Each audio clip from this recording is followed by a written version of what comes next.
ഇതെന്റെ ഉമ്മാമ്മന്റെ ഗാർഡൻ ആണ്. ഇപ്പൊ ഞാൻ ഇതിപ്പോ എപ്പോഴും വെളിയിൽ പോകുമ്പോ ഞാനും പോകും. ഞങ്ങൾക്ക് ഇങ്ങനത്തെ ചെടികളെ കാണാൻ ഭയങ്കര ഇഷ്ടം.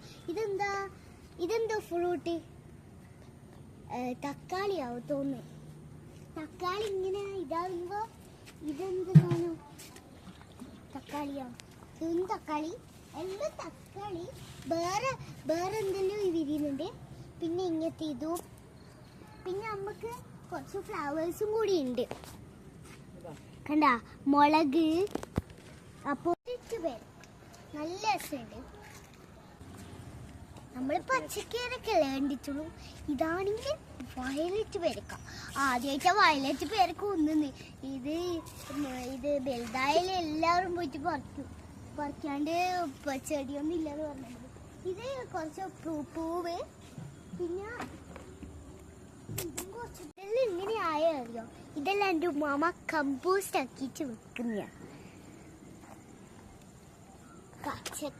പച്ചക്കറിയെല്ലാം നടുമ്പോൾ നമുക്ക് ഷോപ്പിൽ പോകണ്ട, ബൈക്കും വേണ്ട, നടന്നിട്ടും പോകണ്ട. വീട്ടിൽ നിന്ന് തന്നെ അവിടെ ഇരുന്ന് ഇങ്ങനെ അതിൻ്റെ പണി നോക്കിയിരുന്നാൽ മതി. പക്ഷെ ഒരു പണിയുമില്ല, ഒന്ന് വെള്ളം ഒഴിച്ചിട്ട് പോയിക്കോ മതി. പിന്നെ ചെടിയെല്ലാം വെറുതെ നോക്കാം. എനിക്ക് കുഞ്ഞിക്കാലത്ത് തന്നെ ഞാനും എല്ലാം യൂട്യൂബ് ചാനലിൽ തുടങ്ങാൻ എൻ്റെ ഉമ്മ പറയുന്നത് ഇനി നിങ്ങളാക്കിക്കോന്ന്. അപ്പോൾ ഞാനിപ്പോൾ ഒരു കോമഡി ആയിട്ടാണ് ഇത് പറയുന്നത്. പിന്നെ ഇത് മേൽക്കൂര ആയതുകൊണ്ട് എനിക്ക് ഭയങ്കര ഇഷ്ടപ്പെട്ടു. ഇനി ഇവിടെ കുറച്ച് ചെടി നോക്കിയാൽ എൻ്റെ ഇതിനോട് എങ്ങനെയുണ്ടോ.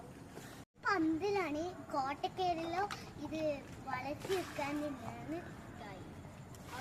അത് അതുപോലെ രണ്ട് ചെടി ഒരുമിച്ചിരിക്കുന്നതാണ്. മറ്റേ ബക്കറ്റൊന്നും ഇല്ലായിട്ടിരിക്കൂ ആ ചെടി. രണ്ട് ചെടി ഒരുമിച്ചിട്ടായിട്ട് ഇതാണ്. ഇതെല്ലാം നമ്മള് ഇപ്പൊ ഓർമ്മയില്ല.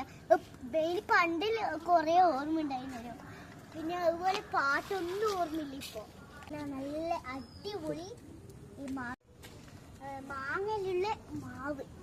അപ്പോ നമുക്ക് ഇത് പഴുത്ത എൻ്റെ ഇഷ്ടപ്പെട്ട ഫ്രൂട്ട് ഇത് തന്നെയാണ്. ഇത് പഴുത്താൽ ഞാനും കൊടുക്കും. എനിക്ക് ഭയങ്കര ഇഷ്ടമാണ്. പഴുത്താലും പഴുത്തിട്ടില്ലെങ്കിലും ഇങ്ങനെ കച്ചാക്കല്ല. ഇത് വളരുന്നേ ഉള്ളൂ. വളർന്നു കഴിഞ്ഞാൽ അതിൻ്റെ അപ്ഡേറ്റ്സ് ഞാൻ തരുന്നേ ഉള്ളൂ. ഇത് വളരുന്നേ ഉള്ളൂ. നമ്മൾ ഇനിയും ഇത് വെള്ളം ഒഴിച്ച് കഴിഞ്ഞാൽ കുറേ സാധനം കാണാൻ പറ്റും. അപ്പം നമ്മൾ ഓരോട്ടും കൂടി എഴുതി എടുത്തിട്ട്